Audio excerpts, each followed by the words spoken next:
That's the Open Telco AI model, a bit over a year ago or so now, and we had over 18 million downloads of that model since then. We're excited to announce today the launch of OTel 2.0, which is a more advanced set of models that we have trained on AMD, and we're now making that available via open source across the broader industry. And it, I think, is going to give folks an opportunity to see that not only do you need to think about leveraging models, but you also need to think about training those models and how they work across your enterprise. So that's just great. We certainly appreciate the partnership. And, you know, we really feel like this is germane to the conversation. It's exactly what we've been talking about today. And I just want to thank you again for joining us and the partnership. Thank you. You're a big part of it. Thank you. Okay, so let me close with one last point. We've established ourselves as a leader in enterprise computing by listening to our customers and delivering the right solutions for their workloads. Today, we're extending that leadership to help customers accelerate their AI journey. This is our vision for powering AI everywhere. And to expand a little bit beyond the data center into physical and client AI, it's my pleasure to introduce Mr. Jack Huynh, who leads our computing and graphics group. Thank you.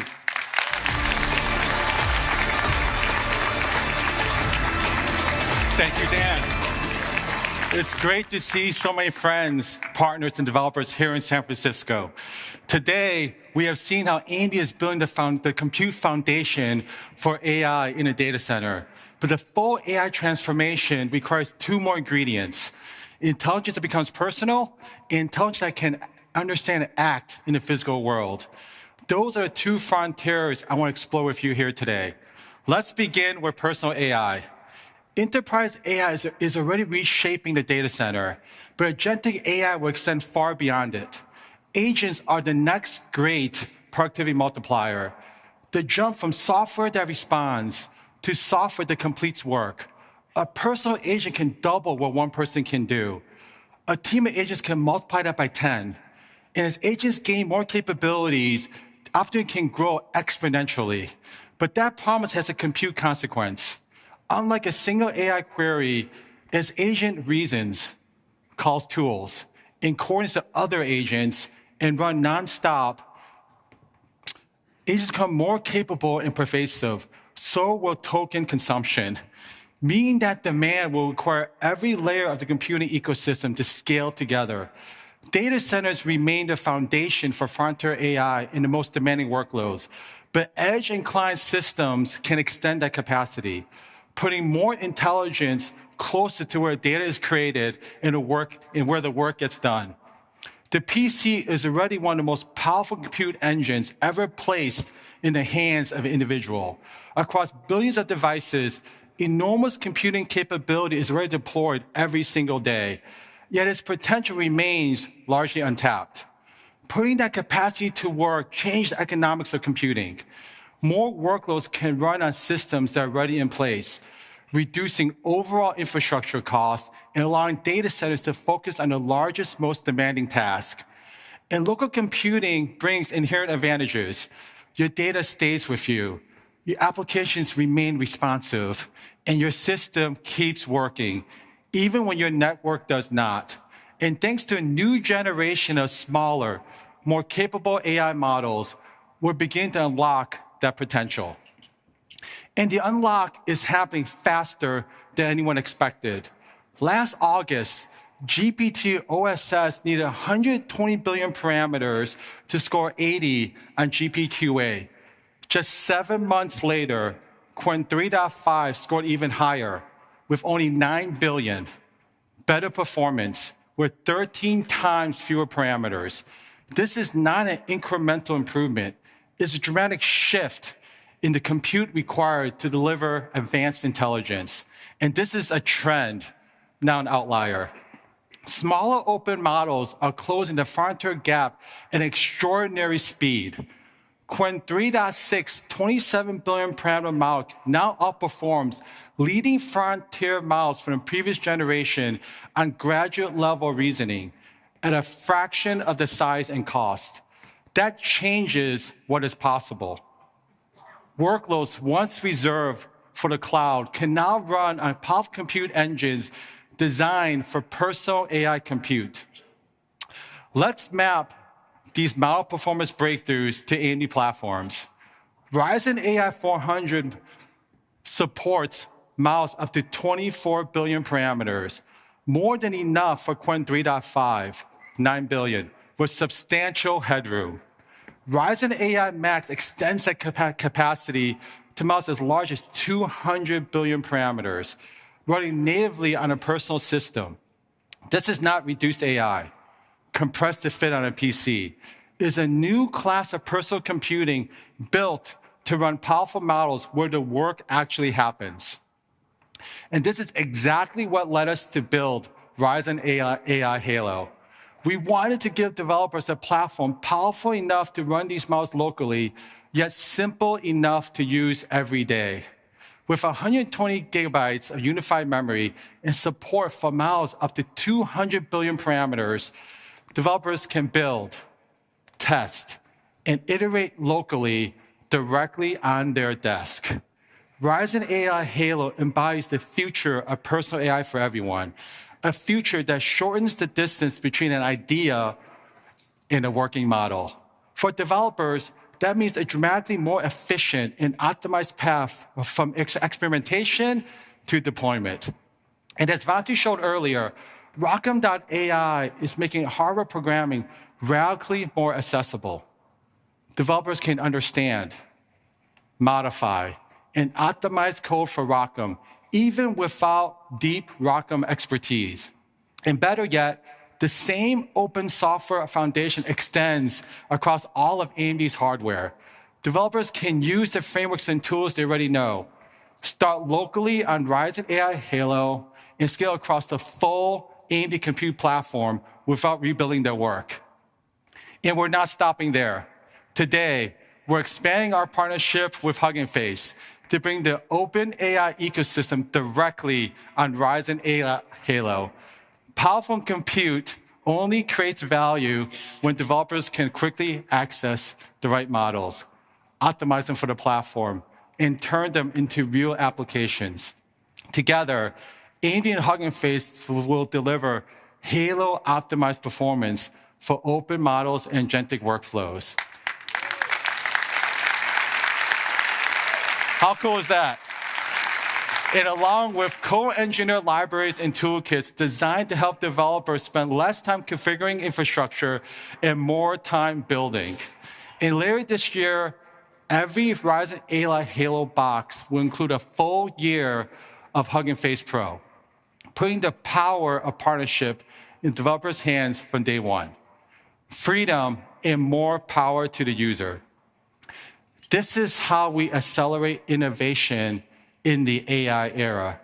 And we are already pushing that vision further with Gorgon Halo. And seeing is believing. Look at how small and beautiful this box is.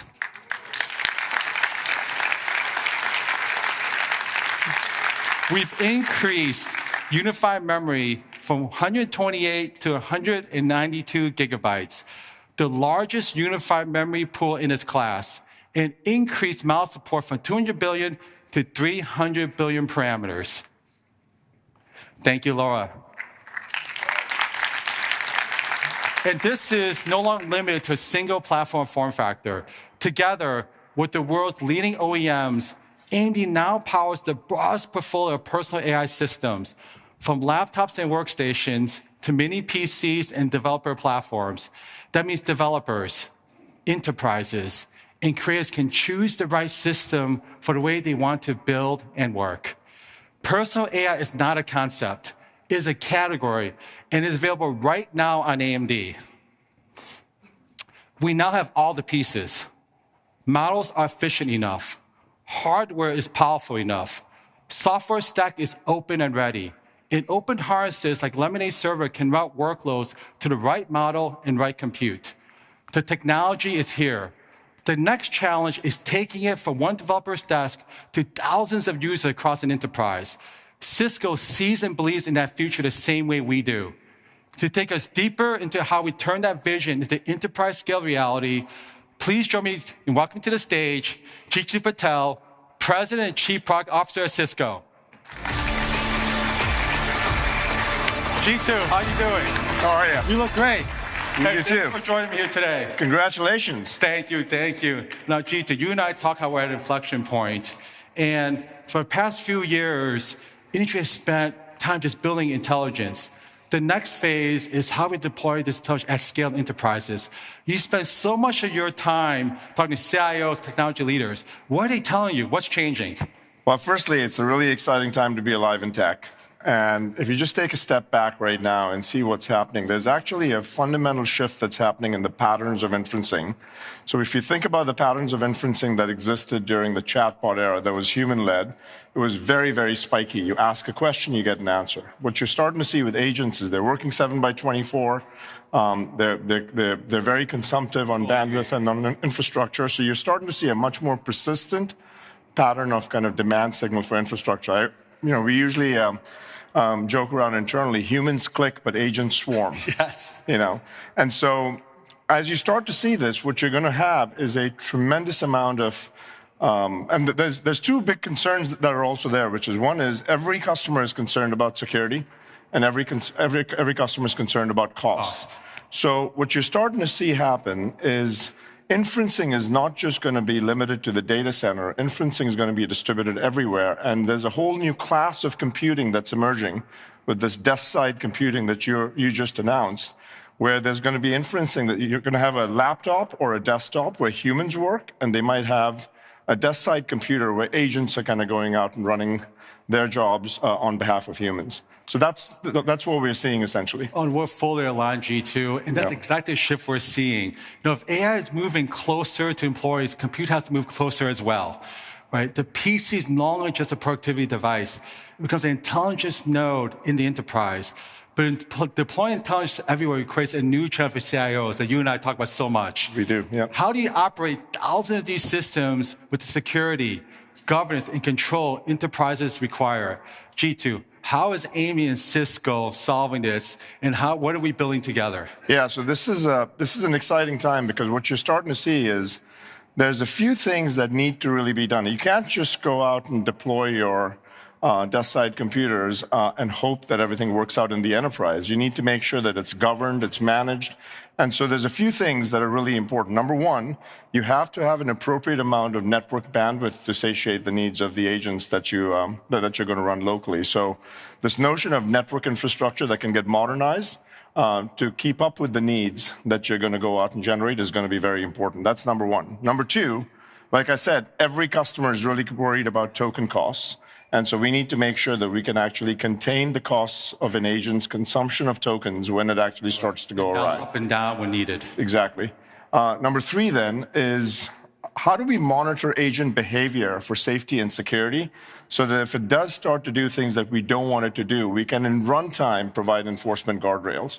And then fourthly, it's just the overall safety and security that you need to have from an apparatus perspective to get this entire thing humming in the way that you want it to hum. Yes, G2, it's good how you and I think very alike. So, I mean, the opportunity is not just being at every device, as you and I talked. How do we enable enterprise to deploy, manage, and scale out with confidence? Why don't we take a look at what we've been building the past few weeks and months? Yeah, it's exciting. So basically what we've done is there's a full stack that you can start to think about. So what you folks have done with Halo is you've got an isolated secure agent sandbox, you've got intelligent routing, you've got an MCP,